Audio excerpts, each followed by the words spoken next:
All right, here it is after 1,150 rounds. Now this gun was not cleaned or lubricated the entire time we were doing these torture tests.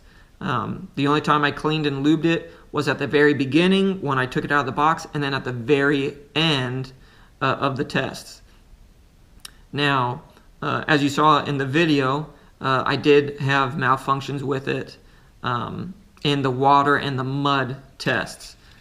They weren't horrible malfunctions. I was actually quite surprised that it performed very well, especially during the mud test. I had expected it to get locked up and to basically become useless until I took it apart and did a really good deep clean on it.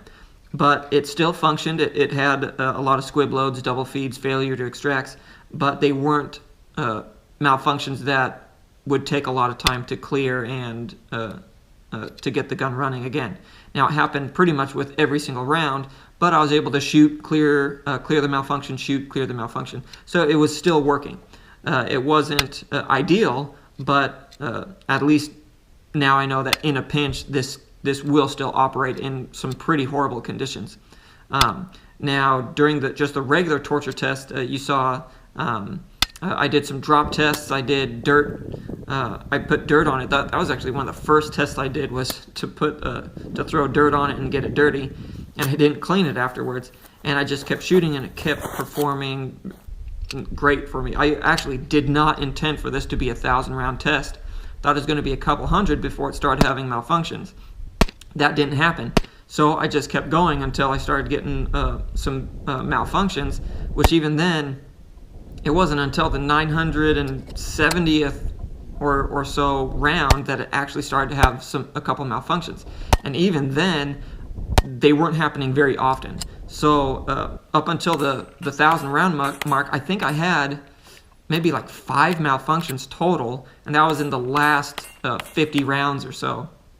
And then I did the water and then the mud test, and then obviously you saw the malfunctions for that in the video. But overall, it performed way above my expectations, and I would not hesitate to purchase this gun again, which leads me to the price point on this firearm. I mean, I got it for $380 with tax at a local store. You can actually find it for a little bit cheaper online, which is what I intended to do. But when I was trying it out at the shop, I was so impressed with it that I just purchased it right then and there. Now, the only issue that I really had was the slide lock and release lever right there. It's kind of long, and I had a pretty high aggressive grip on it at first, and my thumb would press on that just a little bit and prevent it from coming up after the last round and locking that slide back.